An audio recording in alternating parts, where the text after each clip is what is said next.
নমস্কাৰ বন্ধুসকল, স্বাগতম জনাইছোঁ মোৰ আজি এটা নতুন ভিডিঅ'ত। বহুত দিন ভিডিঅ' দিয়া নাছিলোঁ। মই বৰ্তমান আছোঁ আপোনাৰ বগামাটিৰ ওচৰত। দেখিছে বগামাটি পাহাৰখন পূৰা আমাৰ নিচেই ওচৰত আছে বগামাটি পাহাৰখন। কিন্তু আপুনি বগামাটি আহিছে, কিন্তু বগামাটিৰ ওচৰতে এখন ধুনীয়া মন্দিৰ আছে। এজন মানুহে ব্যক্তিগতভাৱে তেওঁৰ ব্যক্তিগত প্ৰচেষ্টাত এটা মানে মন্দিৰ তেওঁ গঢ়ি তুলিছে। তো আজি মই সেই মন্দিৰটোৰ ওচৰলৈকে যাম। মই বহু বছৰ আগতে আহিছিলোঁ, কিন্তু আজি আপোনালোকক মই ভিডিঅ'ৰ জৰিয়তে দেখাবলৈ চেষ্টা কৰিম সেই মন্দিৰটো। তো বলক, মই বৰ্তমান আছোঁ বগামাটিৰ নিচেই ওচৰত। তো আপোনাক আজি মই সেই মন্দিৰটোৰ ওচৰলৈ লৈ যাম। তো বলক ভিডিঅ'টো আৰম্ভ কৰোঁ। এতিয়া আমি মন্দিৰটো আহি পালোঁ, এতিয়া আমি ইয়াতে প্ৰৱেশ কৰিম। তো কিবা লিখা আছে চাই লওক আপোনালোকে ইয়াতে। তো ভিতৰলৈ সোমাই গৈছোঁ, আপোনালোক সম্পূৰ্ণৰূপে দেখাবলৈ চেষ্টা কৰিম যদি কোনোবা মানুহ আছে চাওক। তো আমি আহিলোঁ মন্দিৰৰ ভিতৰলৈকে প্ৰৱেশ কৰিছোঁ। ইয়াত আছে উপেন্দ্ৰনাথ ব্ৰহ্ম, এইটো বডোফা বুলি কোৱা হয়। সেইটো মানে বনাইছে, এইটো নিজে বনাইছে। সিহঁতৰ প্ৰচেষ্টাত মানে মন্দিৰটো গঢ় লৈ আছে। তো কোন মিস্ত্ৰী কেইজন বনাইছে সেইটো আমি আপোনালোকক চিনাকি কৰি দি আছোঁ খন্তেক পিছত। তো এইবাৰ গৈছোঁ ইফালে, এইটো হৈছে মূল মন্দিৰ নেকি, এইটো গণেশ মন্দিৰ। তো ইফালে আছে গণেশ মন্দিৰ, আপোনালোকে দেখিছে এইটো গণেশ মন্দিৰ। তো মই সকলো চিনাকি কৰি দি আছোঁ আপোনাক লাহে লাহে। তো আৰু ইফালে আছে এইটো চাইনাৰ পৰা প্ৰথম অহা মংগোলিয়ন আবৈ আৰু আবু আবু লিখা আছে আবৈ আৰু আবু। তো চাইনাৰ পৰা প্ৰথম আহিছিল সিহঁতে ন। আপোনাৰ বড়ো জনগোষ্ঠীৰ এইটো কি হয়? আবৈ আবু মানে কি হ'ব? আটা আতি। তো চাইনাৰ পৰা প্ৰথম আহিছিলে, এইটো আটা আতি বুলি কোৱা হয়। আবু আৰু আবৈ। তো এইটো হৈছে বুদ্ধদেৱ। তো এইটো বুদ্ধদেৱৰ মূৰ্তি হয়। মানে ভূটানতো বড়োগিলা কৰিছিল আগত। ভূটানৰো হয়, চাইনাৰো। বুদ্ধদেৱৰ মানে সকলোতে মানে আছে ন বুদ্ধদেৱৰ মানুহ। তো এইটো বুদ্ধদেৱৰ মূৰ্তি হয়। তো তাৰ ইফালে আছে এইটো কি হয়? এইটো হ'ল বীৰ দুইমালু। এইটো আমাৰ ডিমাপুৰত একজন সেনাপতি আছিল। ডিমাপুৰত আছিল। এইটো আপোনাৰ বড়ো জনগোষ্ঠীৰ কোন হয়? এইটো সেনাপতি আছিল ডিমাপুৰৰ নেকি? ডিমাপুৰৰ। তো এইটো এনেকুৱা মানে মূৰ্তিটো বনাই থৈ ৰাখিছে তেওঁ। তো আৰু আছে আগত আৰু চাম। আৰু কোনে বনাইছিল আপোনালোকক মই চিনাকি কৰি দিছোঁ খন্তেক পিছত। যদি আপোনালোকে মানে এনেকুৱা ধৰণৰ মূৰ্তি বনাব বিচাৰে বা আপোনালোকৰ যদি কিবা এনেকৈ পৰিকল্পনা আছে ভৱিষ্যতে এনেকুৱা বনোৱা বা যিকোনো আপোনালোকৰ যদি মূৰ্তি বনাব বিচাৰে বা এনেকৈ সংৰক্ষণ কৰি ৰাখিব বিচাৰে, তেতিয়াহ'লে মই যোগাযোগ আপোনাক কৰাই আছোঁ। কোনকেইজন ব্যক্তিয়ে এনেকুৱা এটা মানে ধুনীয়া মূৰ্তি বনাইছে আৰু কাৰ নেতৃত্বত হৈছে সকলো মই আপোনালোক কম। ভিডিঅ'টো খালি আপোনালোকে চাই থাকক। তো এইটো কোন হয়? কামৰী চিখলা মানে কি বস্তুটো? এইটো বড়ো, এইটো বীৰ আছিল। এইটো বড়োৰ বীৰ, এজন ডিবি আছিল। ডিবি চিষ্টেমৰ আৰু এইটো মানে বড়ো জনগোষ্ঠীৰ এজন মানে বীৰ, এজনী বীৰ। কি নাম আছিল পাহৰি গ'লো। গাম্বাৰী চিখলা। গাম্বাৰী চিখলা মানে ছোৱালী, গাম্বাৰী মানে ছোৱালী। গাম্বাৰী নামটো মানে গাম্বাৰী। তো ইফালে আৰু আছে, আহিছোঁ ইফালে। এইটো কোন হয়?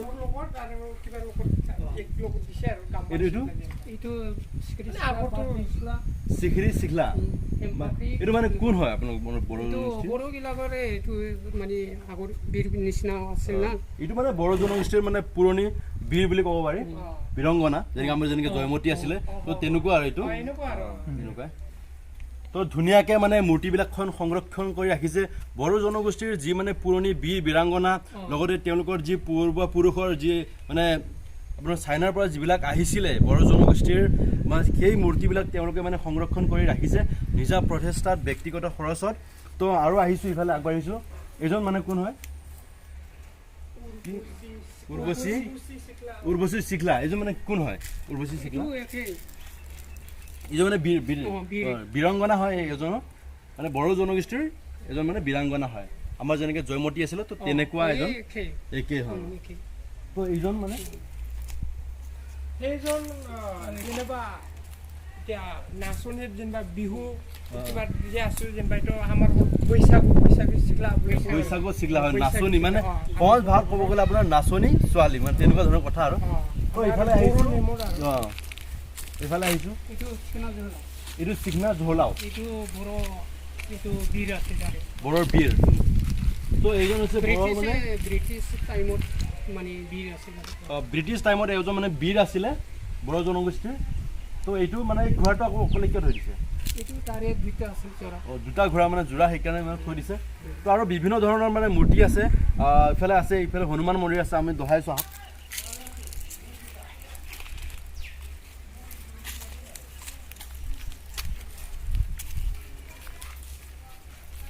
তো ইফালে আছে হনুমান মন্দিৰ মূৰ্তি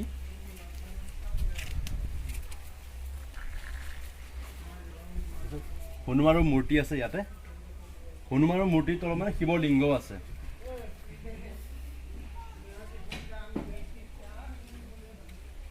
প্ৰত্যেক সোমবাৰ দিনা পূজা কৰি এটা মানে প্ৰত্যেক সোমবাৰে পূজা কৰা হয় ন ৰেডি তো এইবাৰ আহিছোঁ মানে এই মূৰ্তিকেইজন যিকেইজন ব্যক্তি বনাইছিলে যাৰ প্ৰচেষ্টাত মানে ইমান ধুনীয়াকৈ এই মূৰ্তিকেইটা মানে গঢ় লৈ উঠিছে তো এইজনে হৈছে মেইন মিস্ত্ৰী আপুনি মেইন মিস্ত্ৰী হয় এইজন হৈছে মিস্ত্ৰী আপোনাৰ নামটো আনন্দ পাল চ' এই আনন্দ পাল লগতে তেওঁৰ সহযোগীয়ে এই দুজন ব্যক্তিয়ে মানে মূৰ্তিটো মানে গঢ় লৈ উঠাত মানে সহায় কৰিছে এওঁলোকৰ প্ৰচেষ্টাতে ইমান ধুনীয়া মানে মূৰ্তি এটা আমাৰ বড়ো জনগোষ্ঠীৰ পুৰণি বীৰ বীৰাংগনা লগতে তেওঁলোকৰ পূৰ্বপুৰুষৰ যি মানে মূৰ্তি সেই মূৰ্তি মানে ইয়াতে সংৰক্ষণ কৰি ৰাখিছে এইজন আপোনাৰ নামটো কি আছিলে অজয় বসুমতীৰ নেতৃত্বত মানে তেওঁৰ নিজা খৰচত তেওঁ এই মানে ধুনীয়া পৰিৱেশৰ এটা সৃষ্টি কৰিছে আপোনালোকে যদি চাব বিচাৰে বা ইয়াৰ বিষয়ে অধিককৈ জানিব বিচাৰে তেতিয়াহ'লে আহিলে হ'ল আৰু লগতে মই এটা কথা আপোনাক ক'ব বিচাৰিছোঁ যদি আপোনালোকে এনেধৰণৰ কিছুমান মূৰ্তি বা নিজৰ কিছুমানৰ মূৰ্তি বা কিছুমান মৃত ব্যক্তিৰ মূৰ্তি যদি কোনোবা বনাব বিচাৰে আপোনাক বনাব পাৰিব ন যদি আপোনাৰ কোনোবা যিকোনো কেটলকৰ মন্দিৰ বা তেনেকুৱা কোনো ধৰণৰ আপোনালোকে বস্তু বনাব বিচাৰে তেতিয়াহ'লে এখেতসকলৰ লগত যোগাযোগ কৰিব পাৰে মই নাম্বাৰটো আপোনাক দি দিম ডিছক্ৰিপশ্যনত আপোনাৰ নাম্বাৰটো দি দিম তো যোগাযোগ কৰিলে হ'ল কাৰণ কিয় আমাৰ এনেকুৱা ধৰণৰ মূৰ্তি বনোৱা বা মানুহৰ কিছুমান কি পুৰণি মানুহ মৰিলে বা কিছুমানৰ পিতৃ মাতৃ মানে স্মৃতিৰ কাৰণে কিছুমানে মূৰ্তি বনায় তো আমাৰ এই অঞ্চলত তেনেকুৱা মূৰ্তি বনোৱা মানুহ প্ৰায় কমেই থাকে তো সেয়েহে মই সুবিধাৰ কাৰণে আপোনালোকক নাম্বাৰটো মই দি দিম তো মই এতিয়া আহিছোঁ এখেতৰ ওচৰলৈ আপুনি এই মানে মন্দিৰবিলাক বা মূৰ্তিবিলাক কিয় বনাইছে এইটো হ'ল ভগৱানৰ আদেশৰ মই বনাব লগা হৈছে আৰু আমাৰ যোনটো বাথৌ মন্দিৰ আছে বাথৌ মন্দিৰৰ পৰাই আদেশ দিয়া হৈছে হয় মানে ভগৱানৰ আদেশত বা মানে বাথৌ মন্দিৰৰ আদেশত এও মানে এই প্ৰচেষ্টাত এইখিনি মানে মন্দিৰটো বনাইছে তো আপুনি নিজা খৰচত বনাইছে নিজা খৰচত কাৰোবাৰ পৰা সহায় সহযোগটো পোৱা নাই হয় এওঁ নিজা খৰচত বনাইছে যথেষ্ট মানে ভাল লগা এটা মানে পৰিৱেশৰ সৃষ্টি কৰিছে এওঁ যি বড়ো জনগোষ্ঠী আমাৰ যি বড়ো ভাইসকলৰ বা বড়ো জনগোষ্ঠীৰ যি পূৰ্বপুৰুষৰ লগতে যি ধৰণৰ আমাৰ নাচনী বা বীৰাংগনাৰ মূৰ্তি তেওঁ সাঁচি ৰাখিছে এইটো মানে যথেষ্টকৈ ভাল খবৰ গুৰুত্বপূৰ্ণ খবৰ আমাৰ বড়ো জনগোষ্ঠীৰ লোকসকলে ইয়াতে চাব অহাটো অতি প্ৰয়োজন লগতে অসমৰ লগত যিসকল লোক জড়িত বা কিছুমানে কিতাপ লিখে বা এনেকুৱা ধৰণৰ লগত কাৰ্যৰ লগত জড়িত ব্যক্তি তেওঁলোকে ইয়ালৈ আহক আৰু মানে ইয়াৰ যি সেই ঠাই পৰ্যবেক্ষণ কৰক ইয়াৰ ওপৰত মানে বিশ্লেষণ কৰক লগতে এখেতৰ লগত যোগাযোগ কৰক আপোনালোকে মানে পৰ্যটক হিচাপে ইয়ালৈ আহক মই এইখিনিয়ে ক'লোঁ আপোনালোকক তো ধন্যবাদ আপোনালোকে ভিডিঅ'টো চাই থাকক তো ইয়াতে মানে আৰু এটা মন্দিৰ বনাই থকা হৈছে নতুনকৈ নিৰ্মাণ কৰিছে এইটো মানে কি হয় বাথৌ মন্দিৰ হয় এওঁ মানে ইয়াতে মানে বাথৌ মন্দিৰ লগতে আমাৰ যি বৌদ্ধ ধৰ্ম লগতে হনুমানৰ মন্দিৰ সকলোকে মানে একত্ৰিত কৰি এওঁ মানে ইয়াতে এটা মানে ধুনীয়া পৰিৱেশৰ সৃষ্টি কৰিছে অকল তেওঁ বড়ো জনগোষ্ঠীৰে নহয় ইয়াতে আমাৰ যি বৌদ্ধ মন্দিৰ লগতে বাথৌ মন্দিৰ আৰু আপোনাৰ কি আছে এটা হনুমান মন্দিৰ বিষ্ণু মন্দিৰ আৰু শিৱ মন্দিৰ ন শিৱ মন্দিৰো আছে লগতে সকলোকে মানে তেওঁ ইয়াতে সংৰক্ষণ কৰি ৰাখিবলৈ চেষ্টা কৰিছে গণেশ মন্দিৰ লক্ষ্মী দুৰ্গা গণেশ আছে দুৰ্গাও আছে মানে সকলো মূৰ্তি মানে ইয়াতে আছে আৰু ইয়াতে গণেশ মন্দিৰ আছে গণেশ মন্দিৰটো দেখুৱাই দিছোঁ পুনৰবাৰ আপোনাক এই গণেশ মন্দিৰ লগতে উপেন্দ্ৰনাথ ব্ৰহ্ম আপোনালোকে আমাৰ বড়ো জনগোষ্ঠীৰ লোকসকলে ভালকৈ জানে উপেন্দ্ৰনাথ ব্ৰহ্ম বড়োভা বুলি কোৱা হয় তেওঁ তাতে আছে চ' বড়োভাটো আপুনি কিয় বনালে আকৌ এইটো অলপ বেলেগ বস্তু ন এইটো এটা বেলেগ হ'লেও মানে এইটো বস্তু হ'ল অমৰ হয় এটা বস্তু ভাল কাম কৰিছে বড়ো জাতিৰ গোষ্ঠীৰ কাৰণে সেইকাৰণে এইটো মানে অমৰ হিচাপতে আছে আৰু অমৰ হিচাপত হয় উপেন্দ্ৰনাথ ব্ৰহ্মৰ তেওঁ এইকাৰণে বনাইছে যে বড়ো জনগোষ্ঠীৰ পিতৃ বুলি জনা যায় তেখেতক সেইকাৰণে মানে তেওঁ যাতে চিৰজীৱন মানে মানুহৰ মাজত জীয়াই থাকে তাৰ কাৰণে তেওঁ সেই মূৰ্তিটো বনাইছে তো এইখিনিয়ে পুনৰ আহিছোঁ ইফালে কিছুমান মানে মন্দিৰ আছে ইফালে ইয়াতে আছে মানে বাথৌ মন্দিৰ ন এইটো বাথৌ মন্দিৰ ইফালে আছে তাৰপিছত ইফালে আহিছোঁ এইটো কি মন্দিৰ এইটো দুৰ্গা মন্দিৰ তো দুৰ্গা মন্দিৰ আছে ইয়াতে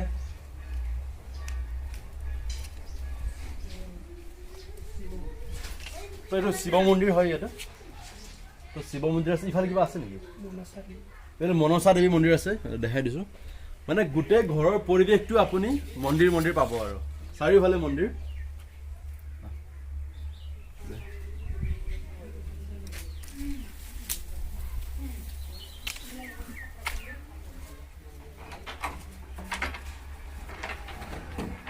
তো ইফালে দুৰ্গা মন্দিৰ ন তো ইফালে আছে দুৰ্গা মন্দিৰ তোৰ কেমেৰাটো লৈ যা অলপ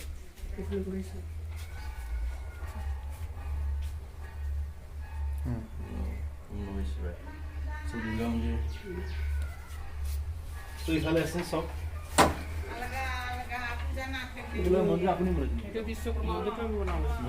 মূৰ্তিটো এইটো কি মন্দিৰ বিশ্বকৰ্মা এইটো বিশ্বকৰ্মা মানে আপুনি ইয়াতে গোটেইকেইটা মানে ভগৱানৰ মূৰ্তি আৰু মন্দিৰ পাব ইয়াতে আপুনি পৰিৱেশ এইটো যেতিয়া আহিব ইয়াতে আপুনি পৰিৱেশটো গোটেই পৰিৱেশটো আপুনি মন্দিৰ নিচিনা পাব এইটো লক্ষীনাৰায়ণ মন্দিৰ এইটো নেকি মানে ৰেখা দেৱী বুলি কয় আৰু ৰক্ষা দেৱী তো ইয়াতে আছে চব ব্ৰহ্মা বিষ্ণু মহেশ্বৰ গণেশ আছে ব্ৰহ্মা বিষ্ণু মহেশ্বৰ লগতে শিৱলিংগ আছে মানে ঘৰৰ গোটেই মানে পৰিৱেশটো আপোনাৰ মন্দিৰ আৰু ইফালে আছে